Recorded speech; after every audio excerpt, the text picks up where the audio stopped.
Kratom addiction recovery takes time. I know that this is something that may be hard to hear. We're going to talk about it more in this video. Hi, my name is Becca, and I've been Kratom free for 4 years. And here in this channel and in the community that we have going on, we have people who are addicted to Kratom, cannabis, all sorts of addictions, and who are navigating that in the recovery process. So if that's something that relates or resonates to you, you're welcome to join us here. So I know that this is something that's not easy to hear about, that Kratom recovery does take time.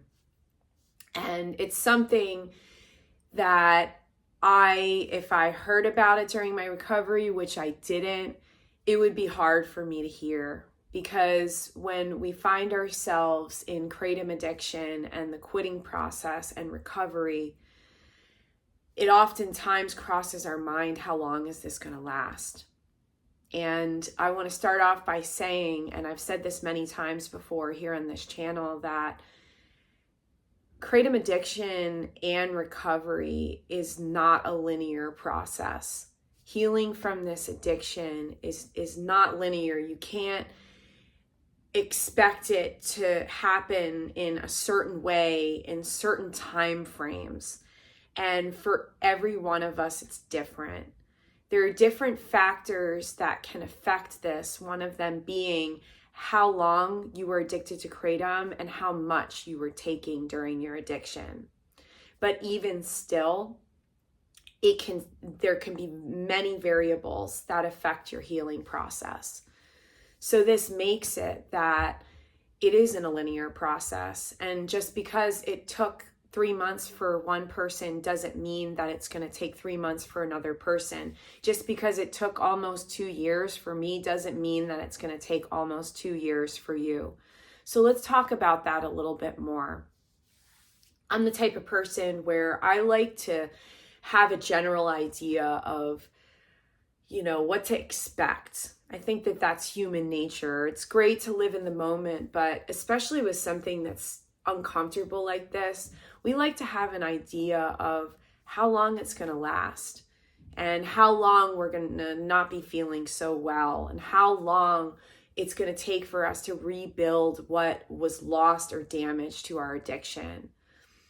But I want to tell you right now that with all of our situations, there is something, even though there may be the difference going on between us, there is one thing that we have in common, and that is that this process is teaching us.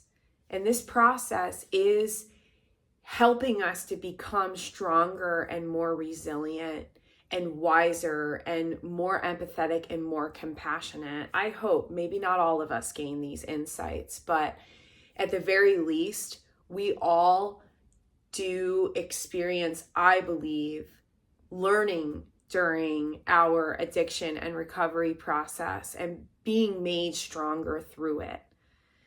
So let's break this down more, because I know I get it. I know that it's not easy to think about, oh my gosh, it was 2 years for you. Like, is it going to be that way for me? I know that can seem very overwhelming, but let me tell you some of the things that I learned during those 2 years and why I wouldn't go back and change it for the world. Dude, that experience of becoming addicted to Kratom and then getting off of it and going through the quit and the withdrawals and the pause, all of it, like I said, I learned so much. And it really helped to refine me and shape and mold me into the person that I am today. I've stood firm on my 4 years of recovery because I made a decision after I quit Kratom that I was never going to do it again in any amount under any circumstances. And that's something that's been foundational in my recovery, because I completely let it go and I completely surrendered to the process of recovery and the process of being recreated in recovery to who I am today. And I learned so much. and it refined me, and it made me so much stronger, because making that decision to never use it again, that builds strength and that builds fortitude. I'm not saying that if you relapse, you're less than, or, whatever. And I think that if you do relapse, that gives you the chance to go through this more than once, and to learn deeply more than once, and to be made stronger more than once. So there can be a benefit to trying multiple times in recovery. So when you start getting into PAWS too, I want to lay this out really quickly. That can be where it gets really tough. And PAWS, if you don't know, is post-acute withdrawal syndrome. And it's basically the time and the space after our addiction and after our final quit and the acute withdrawals, where we start to get into the place where our brains and our bodies are rewiring after the addiction. Because the time that we're in that addiction, our brains and our bodies get used to that substance kind of running the show internally. And as we're healing, our brain and our body needs to recalibrate, rejuvenate, create new mental pathways in our brains, heal the ones that have been damaged by the substance in our brain and our mental pathways.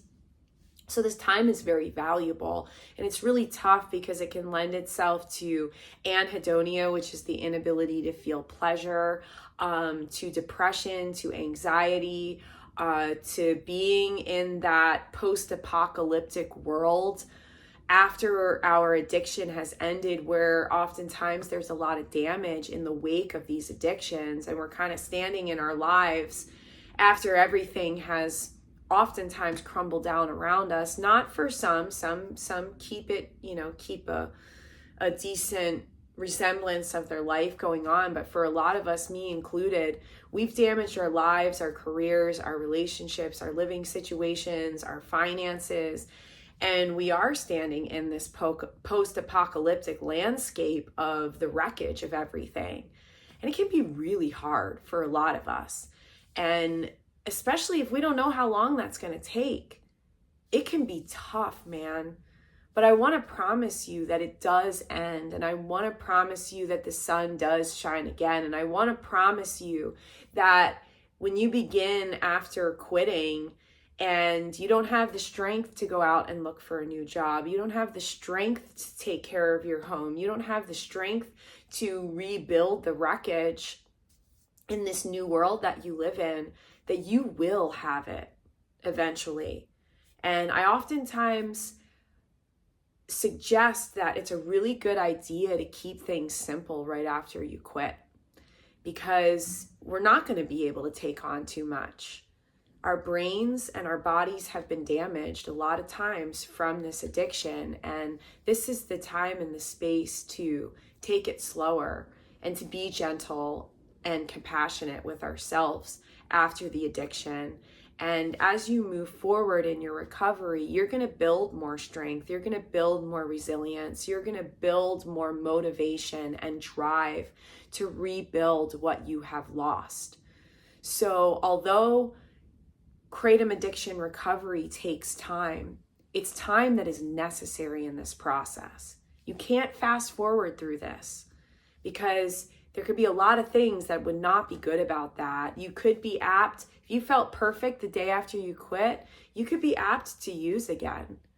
There has to be a really deep knowing and understanding that what I've done by using this substance and becoming addicted to it has caused damage to me, has caused damage to my life. So we need to understand that, and we need to integrate that, and we need to go through these hard times to be able to get to the next phase of our lives where we are rebuilding and we have put in all of that work, and then in turn we're enjoying the fruits of our labor on the other side of it. There has to be this hard time. There has to be this pain and this suffering and this unknowing. We have to cultivate true patience through this too, because this is something that's going to be so valuable as we move forward in our recovery. that was something that I learned when I was in Kratom addiction. And as I've gone through recovery and looked back on it, that like I was so used to the quick fix of Kratom where, yeah, towards the end of my addiction, it didn't make me feel awesome when I would take Kratom, but there was a time where it made me feel really awesome, and it made me feel awesome right when it kicked in. And I didn't learn patience. I didn't learn sitting with my pain and my sadness and my uncomfortable feelings. I didn't learn how to develop the tools and the skills and the ability to navigate that without a substance. And I wanted that quick fix feeling of happiness or joy or pain relief or whatever the substance was giving me. So recovery has really taught that and really ingrained it in me that patience is necessary in life. And it really has played out moving forward. And I've had situations in my life go on where it has come in so valuable. So please know that this time that you're going through that's really uncomfortable, please know that it's not for nothing, and that what you are learning, and you're not knowing that you're learning. I want to mention this too. You're not knowing that you're learning these things, but you are. And there are these lessons and these characteristics and these attributes that are being cultivated in you. And as you move forward, that's where you're going to see them play out. So hang tough, man. Dig your boot heels in the ground and know that this is not going to last forever. It's probably going to last longer than you want it to. But that is teaching you things and helping you to grow and learn into the person that you're going to become. So hold steady and know that it's going to come eventually. I thank you for watching. And if you'd like to talk about this, you're welcome to do it in the comment section below. And I will see you in our next video for more of this type of content. Thanks for being here, and I'll see you then. Bye.